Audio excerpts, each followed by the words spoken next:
Come for the bread, stay for the politics. I'm Ben Walsh, and this is Let Them Eat Bread. And today on Let Them Eat Bread, it is a very special episode because this is our 10th ever Let Them Eat Bread episode. So thank you for everyone who's been watching our videos, who's been sharing them and liking them. I really appreciate it, and it helps keep the show going and it helps people find our content. So I hope you continue to enjoy it as we go forward from this milestone. Hopefully we'll have other big milestones to celebrate, but I did just want to note that this is our 10th episode, and I'm super excited to keep making bread with you guys for as long as possible. That being said, today we are going to make my traditional challah recipe like we did last week. We're going to try out the twist again. I want to talk a little bit about last week's twist, but first, let's get our yeast going, and then we can have a conversation about what happened last week. So, as usual, we're going to take our 6 ounces of water at approximately 100 degrees Fahrenheit here. And we have about a tablespoon of yeast and a tablespoon of sugar. You can see half and half there. And we're just going to sprinkle these on top. Remember, none of this is going to dissolve per se, so don't worry if it doesn't. And we're just going to give a quick stir in here, just fluffing the yeast lightly so it can come to temperature properly. And we want some of the sugar to dissolve because the yeast needs to eat that, but other than that, you don't want to worry about it too much. All right, so with our yeast mixture made, let's cover this and set a timer for 10 minutes. We'll leave this here so you can watch it bloom.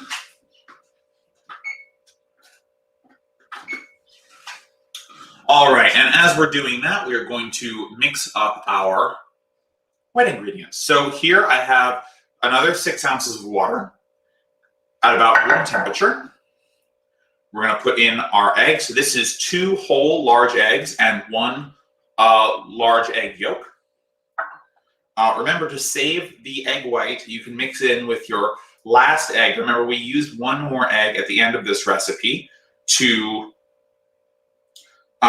paint our loaf. If you're not using egg, if you're using milk or water or some other paint for your loaf, don't worry about the last egg, but do still save the egg white. There are lots of recipes that call for egg white. And besides, you can just collect egg whites until you have enough for an omelet and then make yourself something nice. So, moral of the story is don't waste it, right? So, all right, so we're gonna mix this together real fast. Next, we have 7 tablespoons of our vegetable oil. You can use any oil that you'd like. There's really no particular difference here. I use canola oil, but you can use an olive oil or a different vegetable oil if you'd like. Try not to use an oil with strong taste, though. That's the only thing I'll say. The whole purpose of using the using the oil is to add moisture and some other properties. Excuse me, some other properties to the bread. You're not looking to add flavor with your oil, right? Because this is a sweeter bread. If you were making a bread that you really wanted that taste from the oil, you could use an oil with a really strong taste, like an extra virgin olive oil, for example. But we're really not looking to add any taste to our bread with our oil, so a neutral oil would be great. All right, and I have a very special ingredient. So Dad, if you're watching, this is honey from the bees at home. I grew up in, I guess it's kind of suburbia, but my dad has since retired and he keeps bees. And so this is honey from his bees.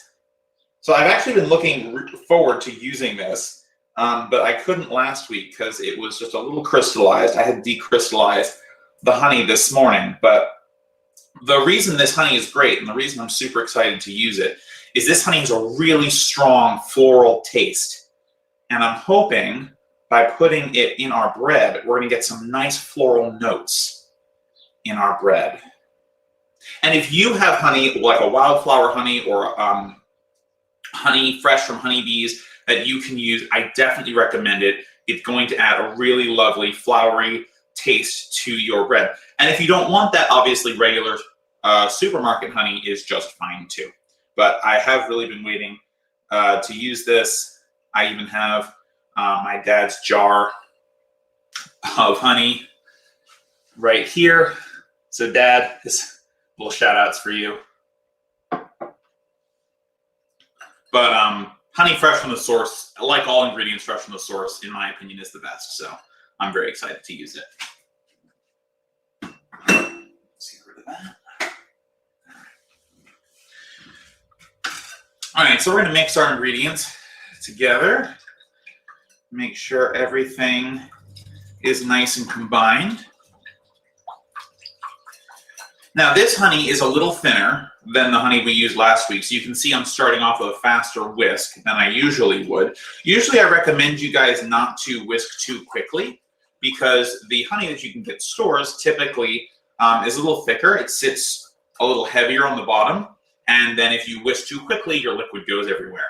But as I said, I will use some hot water to decrystallize this honey this morning. So it's a little bit, it flows a little bit better.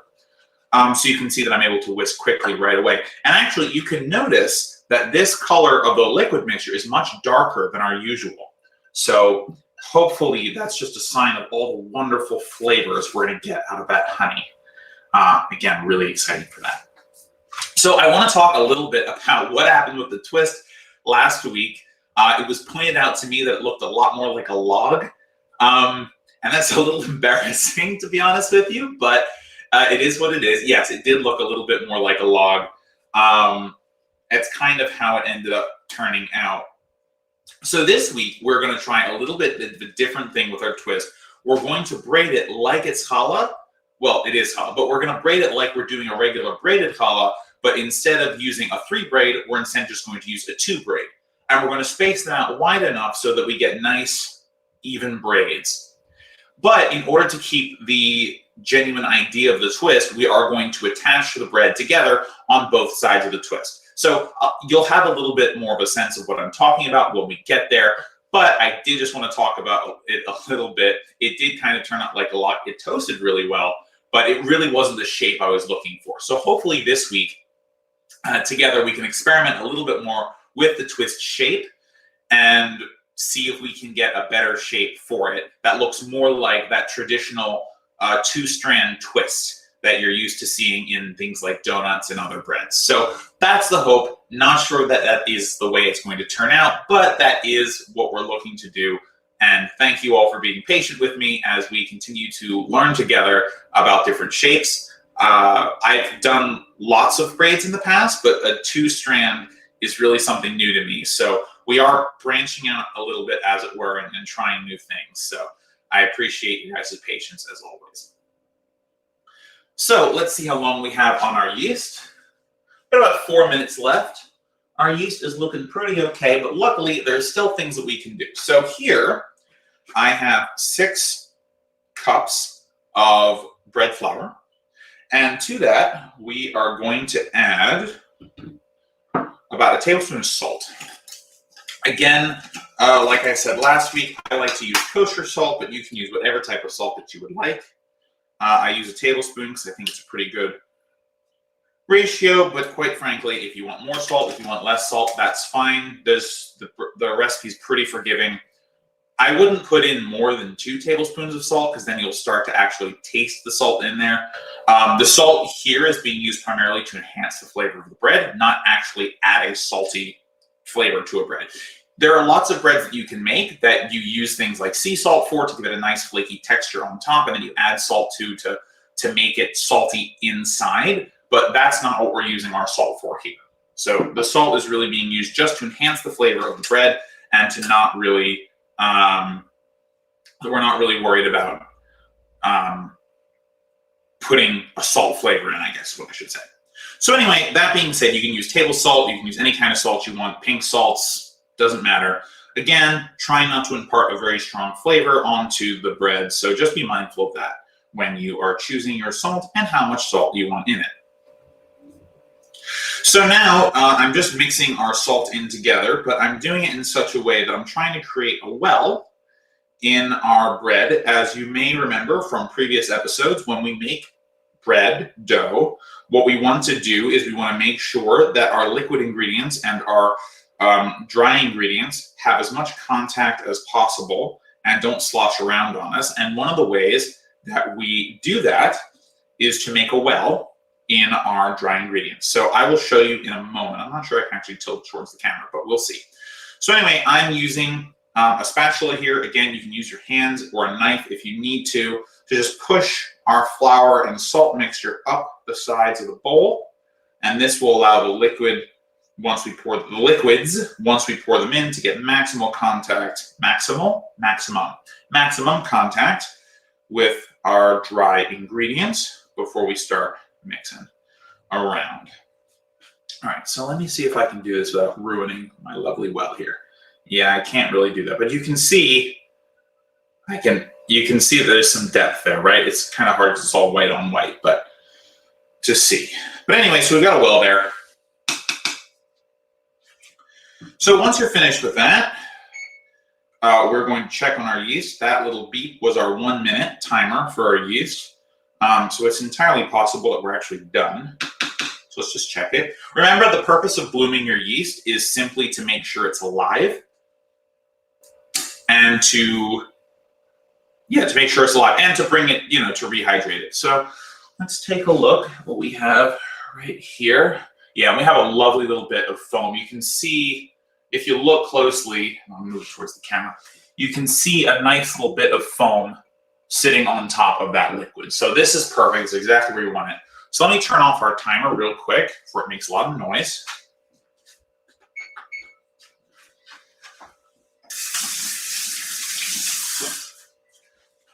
Sorry, just getting a little bit of honey off my hands. Okay, so now I'm going to take this off, toss it in there, and we're going to add our yeast mixture directly to our dry ingredients. Just pour that in there. You want to make sure you get all the foam and everything. You just want to make sure as much of that yeast is going in there as possible. Okay. And then, of course, we're going to use our other wet ingredients here. Oh, and you can actually see, I need to stir this a little bit more. There we go, got everything out.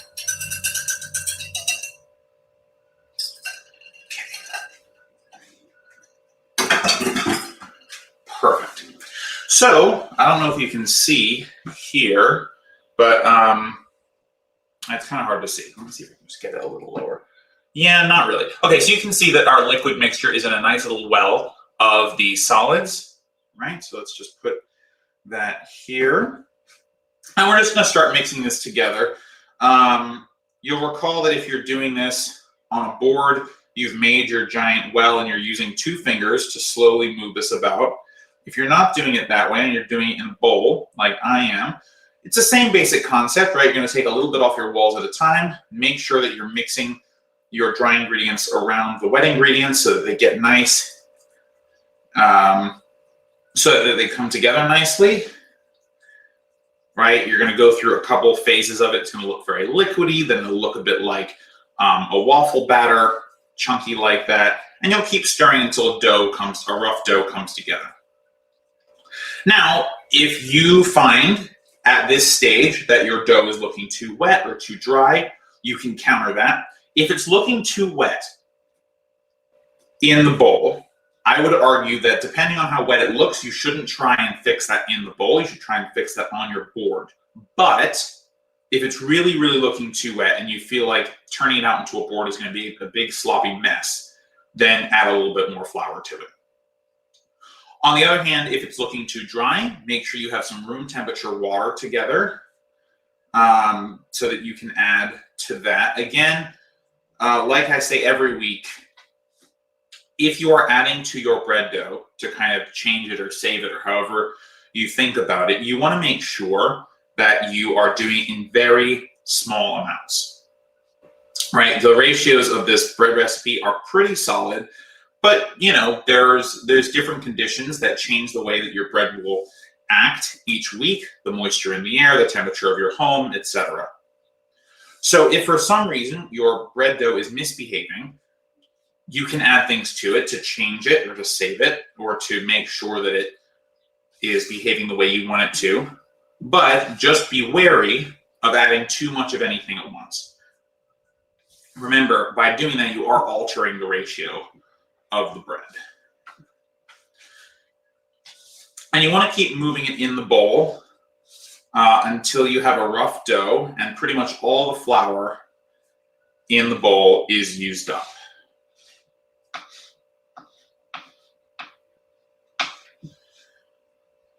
If you get to the point with a spatula that you can no longer incorporate it, that's fine. Your hands are probably clean at this point, and if not, please go clean them.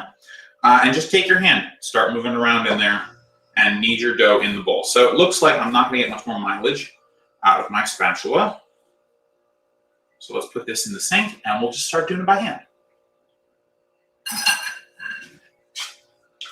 All right, you can see here I've got kind of one mass of dough here, but I've got lots of flour in my bowl still. And if I pull this up, there's nothing holding it together really. It just comes apart. So I'm just going to keep mixing this with one hand, using one hand to hold my bowl. And it'll stick to your hands at first, and that's okay. You want to get it to the point where it doesn't do that. And when you're working it inside the bowl with your hands, you want to use the same types of kneading motions that we've talked about over these last 10 weeks. Which is to say, you want to pick up some and fold it over itself. And this will allow the parts of it that are still kneading, no puns intended, that still require more flour to be exposed to them. And this doesn't have to be a fast process. If you're using a smaller bowl like I'm using and your flour could fly out at any minute, just keep working it. You will get there.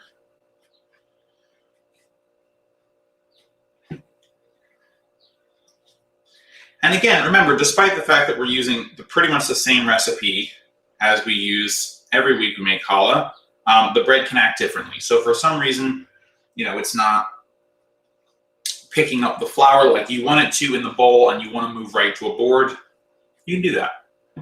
You're not going to hurt your bread that way. And luckily, since we're kneading by hand, it is almost impossible to over knead. It's kind of one of the nice things about doing things by hand is that it really is difficult to over knead your bread. So if you are using your hands like I am, and you're not sure that the knead is where you want it, even if it passes the window pane test, you can still keep kneading it. You would have to knead it for a very, very long time with your hands in order to over knead bread. Especially a bread like this. It's a large batch recipe. A large recipe for a large single loaf. So no need to worry about that. So just keep moving it around. And you can see now that I've significantly reduced, so I have one large mass of dough and I've significantly reduced the amount of flour in my bowl here. So I'm going to keep trying to get some of this up. But in a moment, we'll probably just turn it out onto the board and do it that way. Ooh, I just got a lovely whiff from that floral honey. Wow, that's going to be so nice in here. Guys, if you have the chance, you should always look to see if you can get like fresher ingredients or nicer ingredients. All these things will change the way your bread looks and tastes. And it can really just, make a bread into a really, really wonderful loaf. All right, so I'm going to turn it out. You can see there's still a fair bit of flour to go around, but that's fine. We're going to pick it all up while we're kneading. If you have some stuff that sticks to the bottom, like I have, just make sure that you... Oh, wow, that smells so good, guys. I wish we had smell-o-vision that you could smell what I was smelling. It's just a lovely, lovely, lovely honey smell, a lovely honey and herb smell. All right, so that's pretty much everything we're gonna get out of there. You can see there's a little bit left, but quite frankly, don't worry about it. If you're not turning out your bread earlier than as I am, just make sure to flour your board a tiny bit. All righty. So as usual, we are going to knead this for as long as it takes.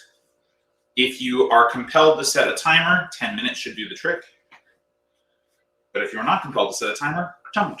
It's not worth it. You feel rushed. There's no real need to set a timer for something like this. And honestly, one of the reasons I don't like to set timers while I'm kneading is because kneading, like the whole process of making bread, is really supposed to be relaxing. This is your you time. You know, you are doing something, and you know, you can consider this a chore if you really want to. But for me, bread making is my one time per week where I really get to enjoy some me time and just, you know, be alone with my thoughts.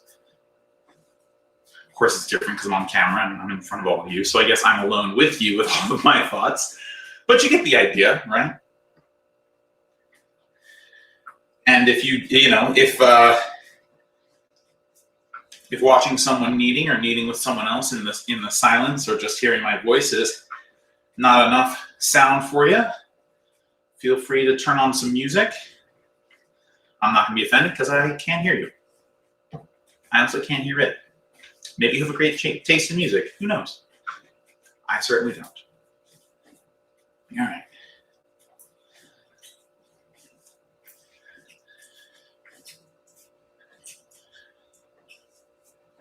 Now remember, with each knead, you really want to be stretching this dough to develop the gluten.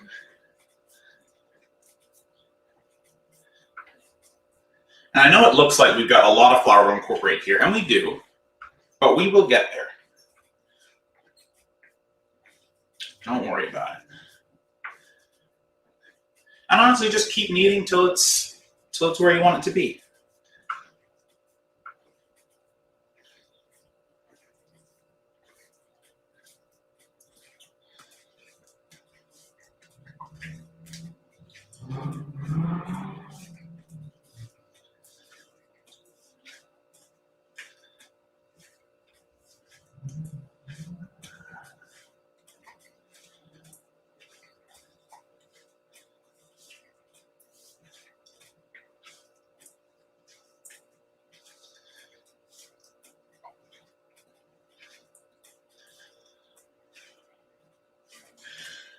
So if you've decided that you do not want to make challah anymore after this week or after any of our weeks, or you would like me to make a different recipe, it could be a different recipe of challah, I won't be offended, I promise, or a different recipe of anything else, send us a message on Facebook, and I would be happy to try out whatever recipe you want.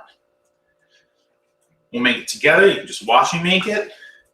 You can say that we're making it together and then watch me make it. It's all good. I am not going to be offended.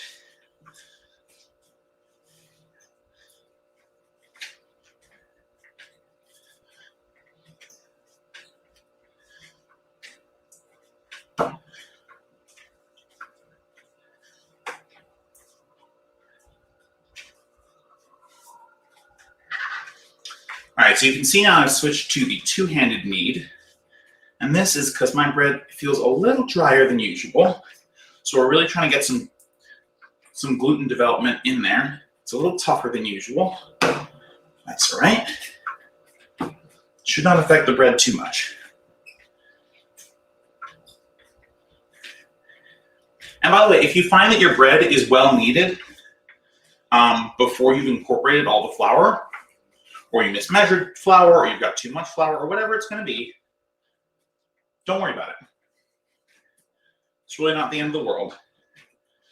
The point of this exercise is to make sure that your bread is kneaded properly and to make sure that it will rise well and bake well. So just keep working on it. It will get there.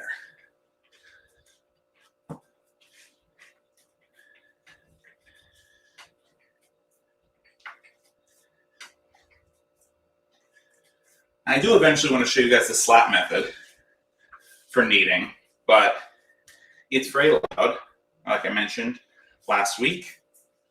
And without a microphone, it's going to really throw off the audio for this stream. So if you want to get me a microphone, a little apron microphone that I can use while I'm doing the show, send me a message on Facebook at facebook.com/letthemeatbread. The link is in the description below. And that way, we can do the incredibly fun slap method of kneading. All right, so our bread is coming together a little better now. Yeah, it just took a little bit longer than usual to do that. Now, remember, if your bread is ready, you are welcome to just keep moving without me. You know the next step. Take a piece of your bread, perform the window pane test, make sure you can see some light coming through it, and then get it ready for rising.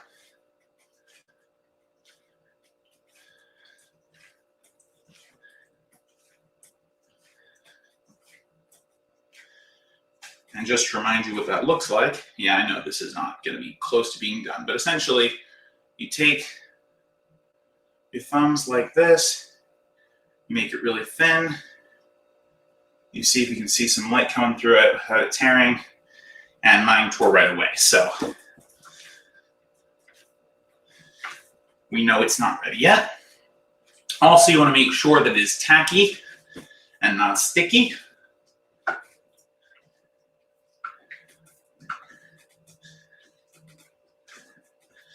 So tacky is like it feels a little wet.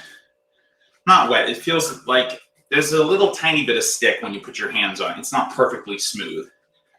But if you put your hand on it, none of the dough comes up with it. And that's really the important part.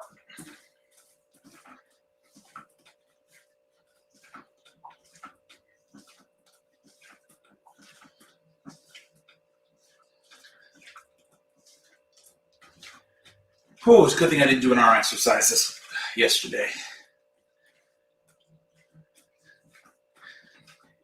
Yeah, if you don't want to make bread for just the enjoyment of making bread, do it for the calorie burn. Look at it, I'm working up a sweat already. Getting this bread nice and kneaded. And actually, interesting, I'm not sure I'm going to use the rest of this flour. So, if you have extra flour, like I do seemingly today, put it in a little snack baggie, and you can use it in the future for flouring your board or for any other bread projects. Whatever you do, though, do not put this back in your bag of flour. The reason I say this is because this flour has already touched raw ingredients, such as eggs. So you want to make sure that you are not putting raw eggs back in your bag of flour. Plus, it'll introduce moisture in your bag of flour, which can possibly ruin the rest of your bread flour. So all in all, it's a good idea not to put your flour back. So just don't do that. All right, so this is coming together. It's pretty smooth already. It has a little bit of tack, you can see.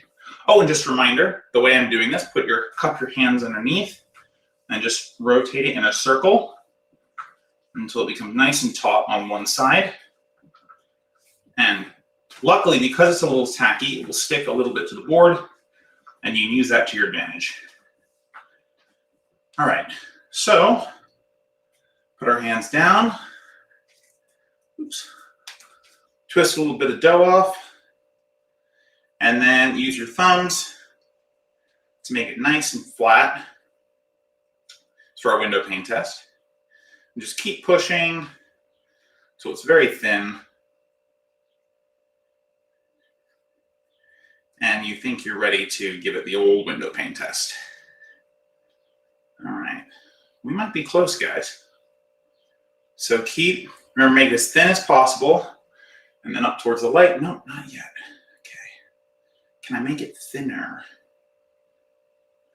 Oh, yeah.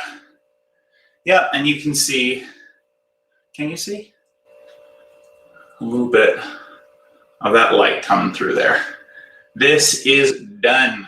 Okay, So we're just going to put this on the side here. Give it a quick knead just to incorporate it back into the bread.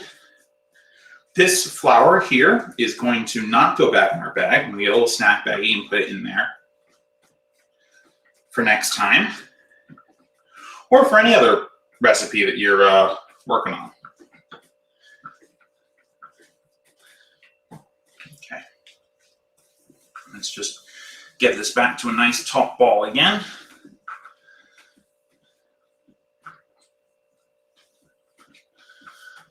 Alrighty. Oh.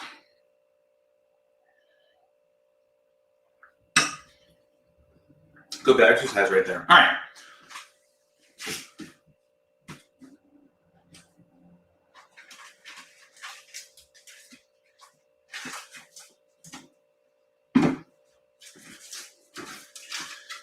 Got our little baggie here. Use our bench scraper to get this up here.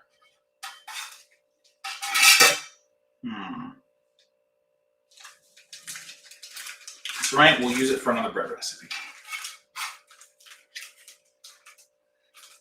Just put that in there.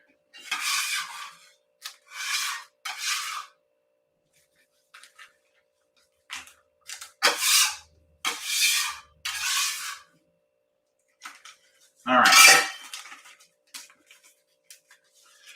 So that's that. Store that with your bread. And actually, we might need more for this recipe. So I'm going to keep this out. I'm not going to put it away just yet. Just put everything else over here. So what we're going to do now is what we always do around this time of the show is we are going to prepare our bowl for rising. So I'm using a glass bowl, which means I need to run it under some warm water to make sure that it is the right temperature for us.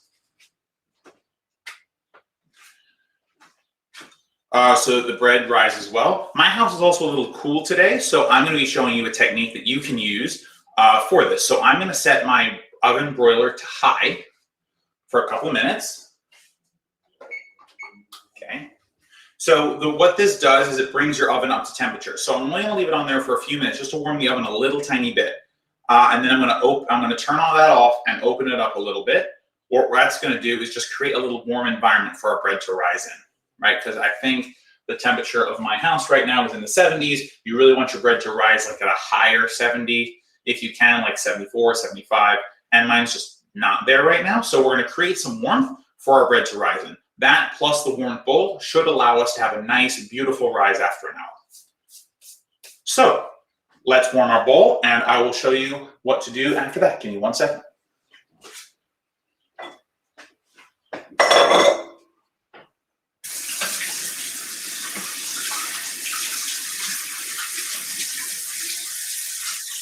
Now is also an excellent time to wash your hands.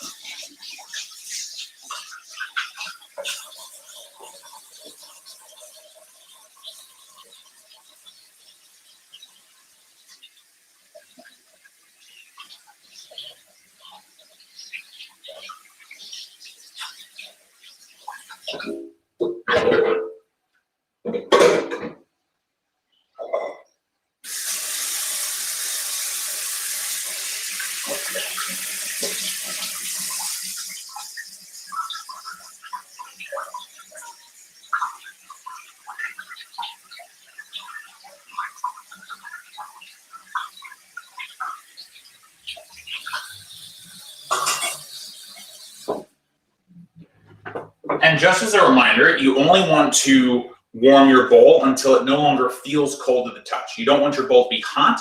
You just want your bowl to be warm. So just make sure that your bowl is warm. Okay. At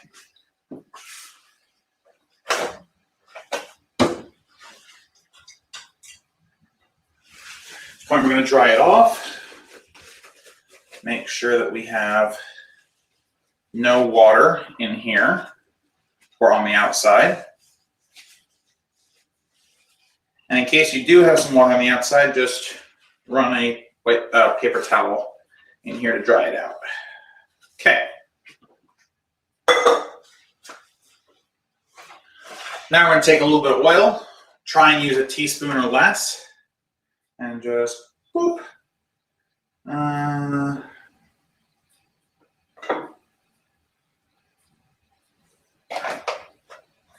may have been a little too much. You really do not need much oil at all for this. So first things first, we're going to move it around our bowl to the extent that we can. And I did not put much oil in here, so we're going to have to use our hand, which is all right. Just take your fingers and just create a nice thin layer of oil all throughout the bowl. This will keep your bread hydrated as it rises, stop it from drying out.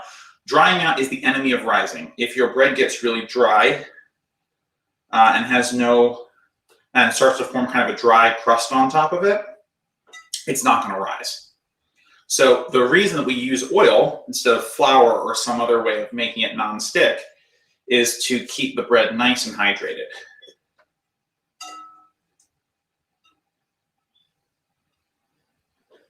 All right, so perfect.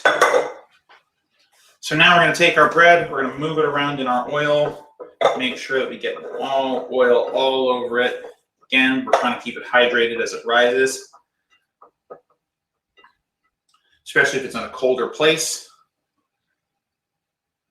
All right. Oops. Okay, so now we have oiled our bowl and our bread. We're going to cover it with a piece of plastic. I'm going to turn my oven broiler off now. I'm going to open this up just a little bit, create some warmth here. So we're going to cover it twice. We're first going to cover it with plastic wrap and then with a tea towel, both of which the plastic wrap is to seal everything, make sure we don't have air coming in. And the kitchen towel is to make sure that the heat stays in. We've cultivated a bunch of heat in here. You will have created heat in the bread by kneading it. We've also created heat in the glass bowl by bringing it to temperature. All right, so that's a little warm. So we're going to set this right in here. Oop. Almost forgot tea towel.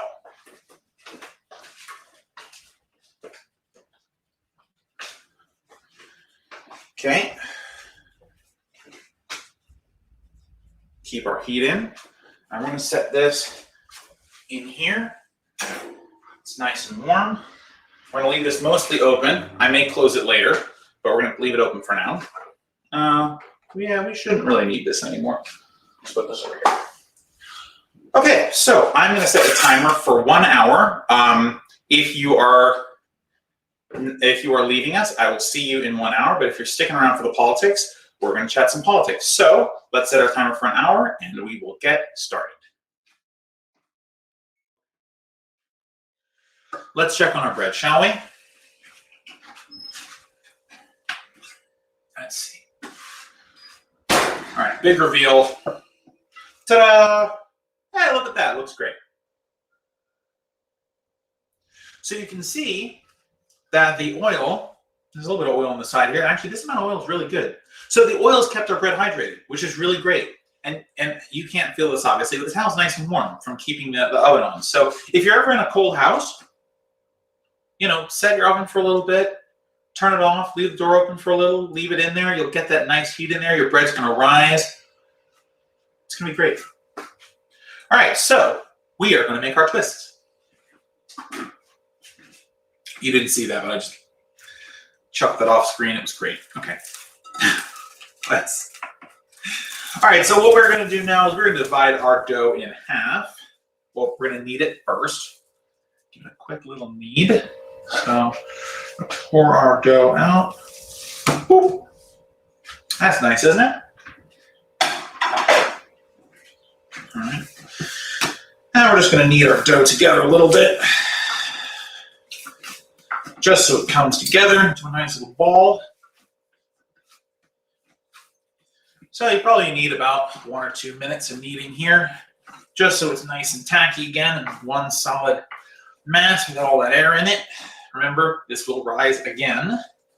So don't worry that what we're doing is going to be bad for the bread. It will be fine. Just bread's feeling nice and hydrated right now. It's great. By the way, you always want your bread to be hydrated, at least a little bit. So, if your bread was feeling dry before and the oil has brought some life back into it, great.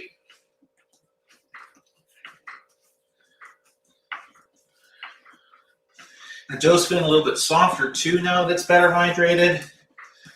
Long story short, hydration is good for bread. All right, so we've got it back into one nice ball here. Let's just move it around a little bit, get a nice top ball that we like having. Okay, got our scale, and this weighs 57 ounces and change. Okay, so let's cut that right in half here. Come on, measuring. 28. Oh shoot, I didn't do math first. No, 28 plus 28, 56, right? Yeah, oh, that's super close. Wow, look at that. Luck of the 10th episode, 2903. You know what? That's fine. All right, so we're going to knead these into little balls real quick. Remember, the reason that we are doing this is to make it easier to roll them out into logs. And remember, we're using 2 logs this week because we are semi-braiding our bread. This one I'm not going to roll back up because we're just going to make a log out of it. Actually, you know what? No, let's do it. Let's do it. I said we were going to do it. We're going to do it.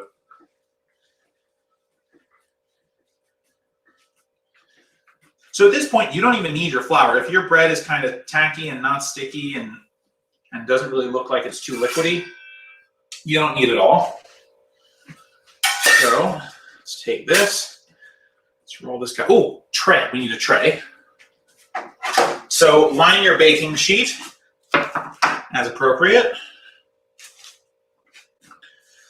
Let's make this one long log here. We're going to do 2 of these. You want them to be about 1.5 inches to 2 inches thick if you can.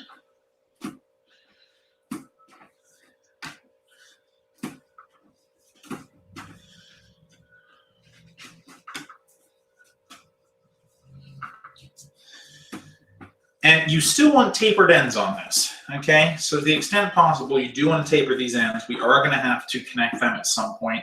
But you want them to be nice and long, probably, what's this, about 2.5 feet maybe? That's probably about how long you want it. But again, you want at least 1 inch, 1.5 inches thick. And of course, you want the thickness to be pretty consistent throughout the whole log. So however you have to do it in order to get that to happen, make sure you're doing that. Nice even log here.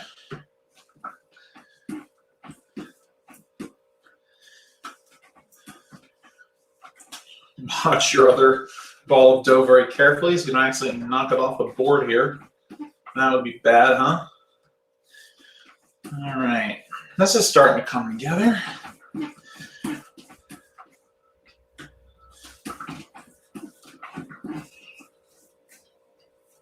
And at this point, your bread dough should be pretty smooth. So if it's still a little tacky, add a little bit of flour to it, but no need to add so much flour. All right, so this is struggling a little bit. Come on. Let's get a little bit up here. By the way, this is using gravity to help lengthen your log here. There are natural tools that we can use to help us with our bread shaping. Don't be afraid to use them. Gravity is your friend most of the time. All right, just a little bit more. All right, we're pretty much there. I'm going to leave this one here. It'll shrink just a little bit, but that's okay. Do the same thing for this one. Just roll it down, everybody. back and forth. Perfect. Till it's about the same size and shape as this guy here. Now we're going to twist them together.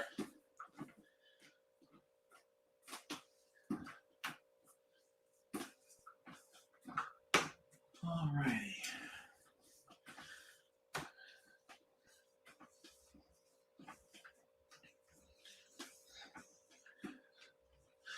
So I really want to see what your guys' twists look like. And if you're not making a twist, you're making a different shape of bread, or even if you're not even making challah, if you're making another type of bread entirely, send a picture to us on Facebook. We would, I would love to feature your bakes on our page. And if we can't do that, if you don't want that, then, you know, if you're making a different bread recipe, I'd love to make it on the show, either with you or not.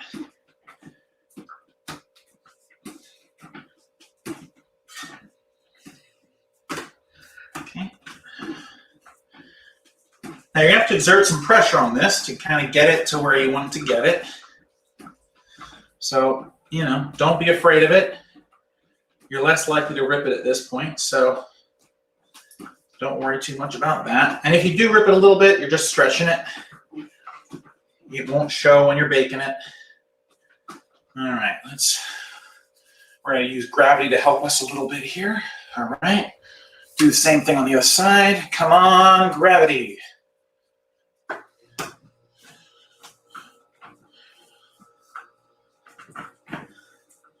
You wanna make sure that your logs are as even as possible. Ooh, let's not knock that over. All right, so you got two logs about the same size. So here's what we're going to do. Actually, they're equally tapered, kind of. Well, we're going to do from here, right? So let's put tapered ends together. So we're going to attach these as if we're doing a braid. Okay, and then we're going to and we're going to keep this here, and then we're going to do. Okay, so we're going to do like this, and then we're going to do like this. Okay, and we're going to be nice, big twist spaces. So this will grow into itself. So we're going to tuck this in a little bit.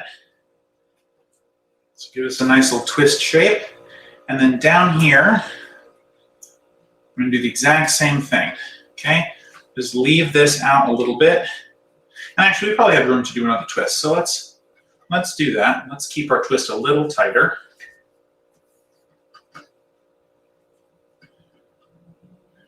There you go. Look at that. All right, I'm feeling much more confident about this one, guys. So then we're going to connect these over here. Yeah, just connect them like we would anything else. So now, oops.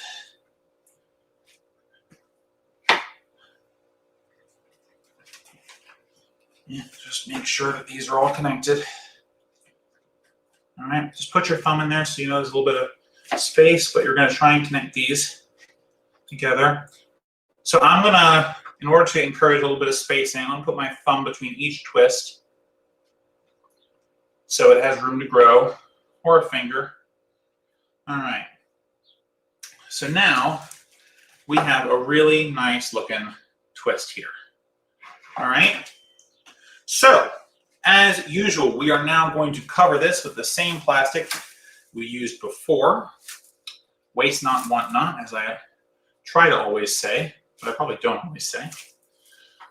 So we're going to cover this up with our lubricated plastic. No need to put any more oil on this. We're then going to take our kitchen towel, and we're going to cover this bad boy up. And we're going to set another 1 hour timer. This will double in size, hopefully. Once this is doubled in size, you have a couple options. Well, you have one thing that you don't have options on, and then you have a couple options. So set your oven to 350 degrees once this rises for an hour. Let me just set our timer.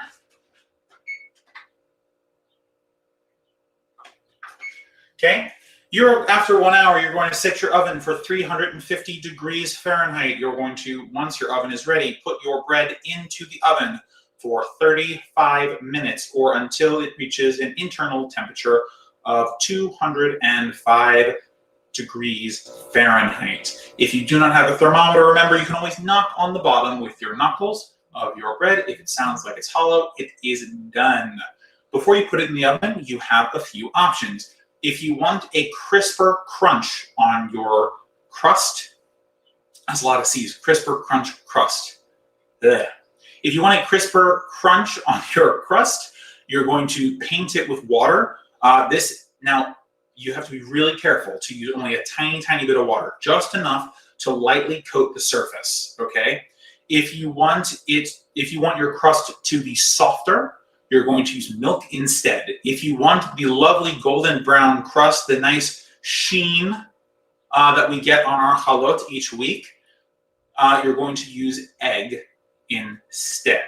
This is a whole egg, not just egg white or egg yolk. So that is it. I will see you next week for our next episode of Let Them Eat Bread. Thank you so much for watching. Happy 10th episode, everyone. And I look forward to baking bread with you in the future. Take care, everybody.